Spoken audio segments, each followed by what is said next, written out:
It's time to take a look at what's happening around Wyoming. I'm Wendy Corr, bringing you headlines from the Cowboy State Daily newsroom for Wednesday, April 17th. Customers of Rocky Mountain Power have heard this before. The company wants a double-digit rate increase. Cowboy State Daily's Pat Mayo reports that the 8.3% increase last year, which went into effect at the beginning of 2024, came in a general rate case. In this case, RMP wants to raise monthly power bills by 12.3%, or about $139.4 million for residential, commercial, and industrial customers. What Pacific Corp is requesting is a rate hike of roughly overall about 12, well, it's going to be over 16%, but 12% is based on fluctuations in the fuel market and whatnot, coal costs. There's been a lot of supply disruptions with coals. They call it a true up. It went up, we were paying down here, so they had to balance out the cost. This new hike in power rates comes on the heels of a controversial rate case last year where RMP wanted to boost everyone's power bills by nearly 30%. Weston County commissioners unhappy with their representation in the legislature have voted to declare a state Senate and House seat vacant.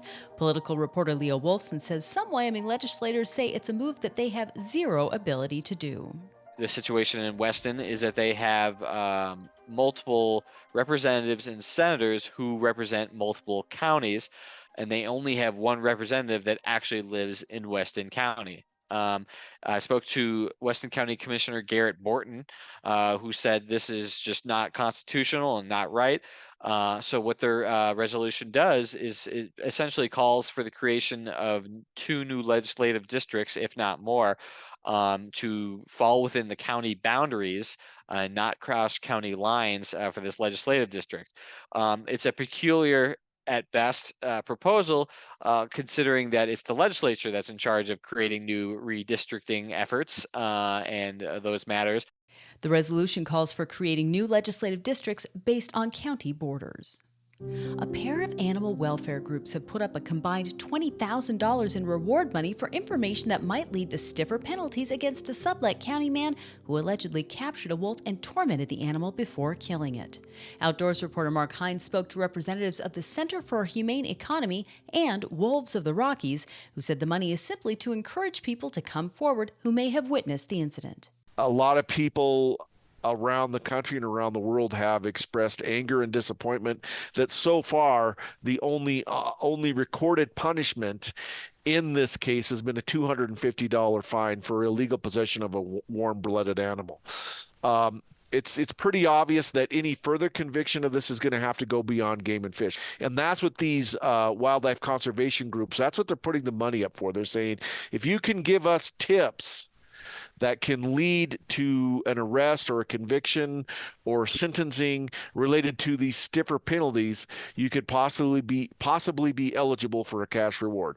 The Sublette County Sheriff's Office last week announced that it's working with the County Attorney's Office and Game and Fish to investigate the matter further and possibly file more charges.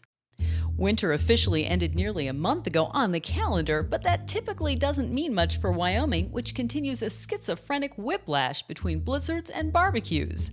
The next whip cracks on northwest Wyoming this week, according to Cowboy State Daily's Andrew Rossi. The most important takeaway that I discussed with Cowboy State Daily meteorologist Don Day is that this is the pattern that we're going to be settling into as we go into the latter half of April and May. And that means that we're going to get this continuing whiplash winter effect where we have warm, sunny days that feel almost like summer, followed by dips into colder temperatures, which will have a lot of precipitation and maybe snow in the higher elevations and elsewhere. But the important takeaway from all of that is that the wetter it is now, the better summer that we have. So it doesn't look like there's a drought on the horizon. We'll have back-to-back wet years, and that's largely because of the moisture we're getting today. The latest spring storm will primarily impact northern Wyoming from Cody and the Beartooth Mountains to Sundance in the Black Hills, which has experienced a mild winter so far. And Casper mountaineer Dr. Joe McGinley leaves Sunday to take on the north face of Mount Everest and achieve a bucket list goal he's been chasing for years, summiting the tallest peak on each of the 7 continents on Earth.